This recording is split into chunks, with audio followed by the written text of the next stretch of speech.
আজ সাক্ষী হিসেবে জনগণের সামনে প্রকাশিত হয়েছে।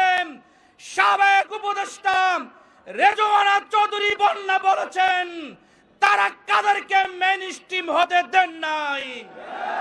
এদেশের জনগণ চাঁদাবাজ মুক্ত, সন্ত্রাস মুক্ত আধুনিক রাষ্ট্র গঠনে যাদেরকে মেইনস্ট্রিম করতে চেয়েছিলেন তারা ষড়যন্ত্র করে তাদেরকে মেইনস্ট্রিম করতে দেন নাই, ঠিক কিনা? আজকে শুধু রেজওয়ানা চৌধুরী বন্যা নয়, ডক্টর খলিলুর রহমান সহ আরো যারা এই ধরনের ষড়যন্ত্র করেছেন তাদেরকে চিহ্নিত করেন। রেজওয়ানা চৌধুরী, খলিলুর রহমান সহ প্রকৃত দোষীদেরকে চিহ্নিত করে শাস্তির আওতায় এনে জনগণের কাঠগড়ায় দাঁড় করাতে হবে। ত্রয়োদশ জাতীয় সংসদ নির্বাচনে জনগণের রায়কে পাল্টে দেওয়ার জন্য ইন্টারিম গভর্নমেন্টের 4 থেকে 5 জন উপদেষ্টা যে ইঞ্জিনিয়ারিং করেছেন, আমাদের নেতৃবৃন্দ নির্বাচনের পূর্বে কথা বলেছেন। আজকে নির্বাচনের 3 সপ্তাহ পরে আমাদের নেতৃবৃন্দ যে অভিযোগ করেছেন নির্বাচনের আগে, তা জাতির কাছে তাদের ষড়যন্ত্র উন্মোচিত হয়েছে। আমরা বলে দিতে চাই, 18 কোটি মানুষের অধিকার, মানুষের ভোটাধিকার প্রতিষ্ঠার জন্য 24-এ যারা জীবন দিয়েছে তাদের অধিকার প্রতিষ্ঠিত করতে হলে ভোটের ইঞ্জিনিয়ারিং এর সাথে যারা জড়িত তাদেরকে জিজ্ঞাসাবাদ করতে হবে। রেজওয়ানা হাসানকে জিজ্ঞাসাবাদ করতে হবে। ডক্টর খলিলুর রহমান পুরস্কার হিসেবে পররাষ্ট্রমন্ত্রী হয়েছে। মাননীয় প্রধানমন্ত্রীকে বলবো, পররাষ্ট্রমন্ত্রীকে অপসারণ করে তাকেও জিজ্ঞাসাবাদ করতে হবে। বাংলাদেশ জামাত ইসলামীর সম্মানিত সেক্রেটারি জেনারেল সাবেক এমপি অধ্যাপক মিয়া গোলাম পরোয়ার। ত্রয়োদশ জাতীয় সংসদ নির্বাচন দৃশ্যত সারাদিন ভোটাররা উৎসব মুখর পরিবেশেই তারা ভোট কেন্দ্রে গিয়েছেন এবং ভোট দেওয়ার চেষ্টা করেছেন। সেটার জন্য আমরা ধন্যবাদ জানিয়েছি নির্বাচন কমিশন এবং তৎকালীন অন্তর্বর্তীকালীন সরকারকে। কিন্তু দুঃখ, বেদনা এবং রহস্যের জন্ম দিয়েছে ভোট গ্রহণ পর্ব শেষ হওয়ার পর যখন ভোট গণনা, রেজাল্ট শিট তৈরি করা, ফলাফল ঘোষণা, প্রতিটি পর্বে পর্বে ইলেকশনের ইঞ্জিনিয়ারিং করা হয়েছে। অতীতের নির্বাচনের চেয়ে এবারের নির্বাচনের ইঞ্জিনিয়ারিং এবং কারচুপির ধরনটাই ছিল একদম আলাদা। ওনারা ভেবেছিলেন জনগণ, ভোটাররা হয়তো বুঝতে পারবে না, ভোটাররা তো ভোট কেন্দ্রে গেল, ভোট তো দিল, কিন্তু কামটা কখন সারা যায় দক্ষ ইঞ্জিনিয়াররা সেই ইঞ্জিনিয়ারিংটা ঠিক মতোই করেছে। তা না হলে এর কি জবাব আছে যে রাত 9:30 10টা পর্যন্ত সারা দেশ থেকে ফলাফল আসতে থাকলো। 11 দলীয় বিজয়ের খবর যখন আসতে থাকলো, মানুষ জন আকাঙ্ক্ষা হিসেবে অপেক্ষা করছিল সংখ্যাগরিষ্ঠ আসনে 11 দলীয় ঐক্য জামাত ইসলামী বিজয়ী করে দেওয়া হলো। বন্ধ করা হলো কেন? দীর্ঘ সময় বন্ধ করে দিয়ে এর মাঝখানে কি ইঞ্জিনিয়ারিং, কি হচ্ছে তৈরি করা হয়েছে, আর জামাত ইসলামী 11 দলীয় ঐক্যের বিজয়, সব অল্প অল্প ভোটের ব্যবধানে তাদেরকে পরাজিত দেখানো হতে লাগলো। এটা বড় ইঞ্জিনিয়ারিং। সাংবাদিকরা প্রশ্ন করেছিলেন আমাদের আমিরে জামাত, আজকে জাতীয় সংসদের বিরোধী দলীয় নেতা ডক্টর শফিকুর রহমান এমপির কাছে যে আপনারা যে ইলেকশন ইঞ্জিনিয়ারিং এর কথা বলেন, কারা ইঞ্জিনিয়ারিং করেছিল? আমিরে জামাত জবাব দিয়েছিলেন বিদেশি সাংবাদিককে, সরাসরি প্রমাণ ছাড়া তো তার জবাব দেওয়া কঠিন।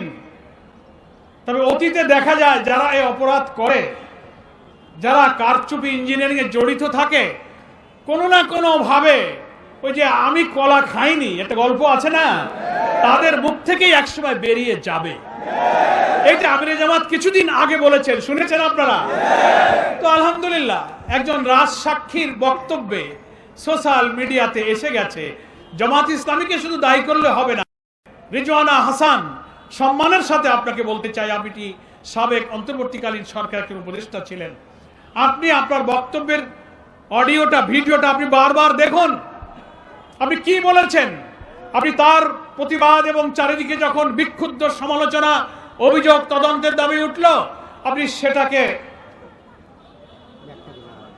ব্যাখ্যা দেওয়ার চেষ্টা করেছেন সোশ্যাল মিডিয়াতে যে না, আমি এটা কোনো রাজনৈতিক দলকে মিন করিনি, আমি উগ্রবাদদেরকে মিন করেছি। আপনার কথাই আপনি আবার ধরা পড়ে যাচ্ছেন। আপনি আবার সাংবাদিকের প্রশ্নের জবাবে, প্রশ্ন করা হচ্ছে নারী অধিকার, নারীর ক্ষমতা, নারীর মর্যাদার প্রশ্নে যখন আপনি উত্তর দিচ্ছেন, সাংবাদিক বলছে তাদের একটা অংশ তো বিরোধী দলে আছে। বিরোধী দল শব্দটা উনি উল্লেখ করেছেন। আপনি বলছেন বিরোধী দলে যদি তারা থেকেও থাকে, তাদেরকে আমরা মেইন স্ট্রিমে আসতে দেইনি। What do you mean by this type of comment? বিরোধী দল তো আর উগ্রবাদীদের মধ্যে নাই, কি বলেন? কোন উগ্রবাদী চরমপন্থীরা পার্লামেন্টে নাই। যারা রাজনৈতিক দল হিসেবে নির্বাচনে অংশ নিয়েছে সকলেই নির্বাচন কমিশনের নিবন্ধিত রাজনৈতিক দল। ইসলাম কোন উগ্রবাদ, কোন চরমপন্থাকে সমর্থন করে না।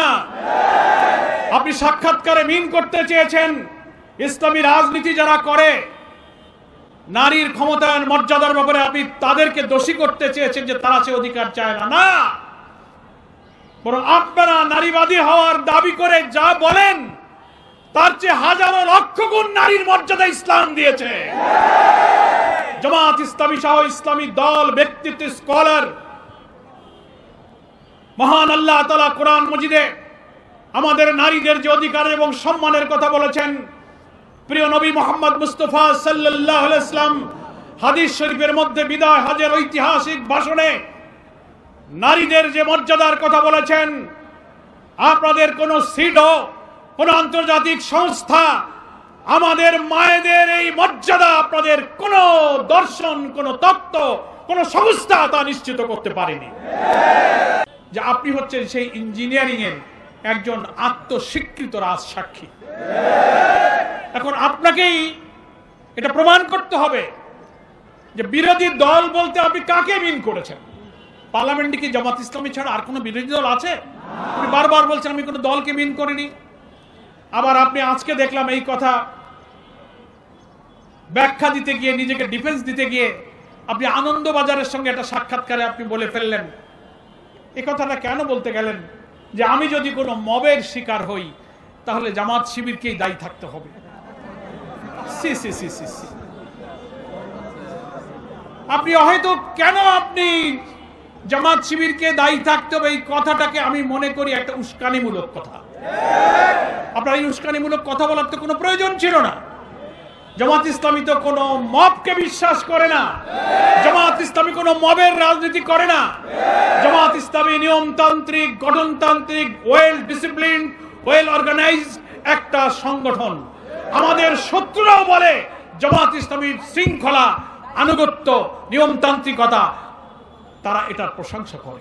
ইঞ্জিনিয়ারিং এর সঙ্গে এত বড় একটা মাস্টার প্ল্যান যারা করেছেন, আপনার সঙ্গে আর কে কে ছিলেন দয়া করে তার নামগুলো প্রকাশ করুন।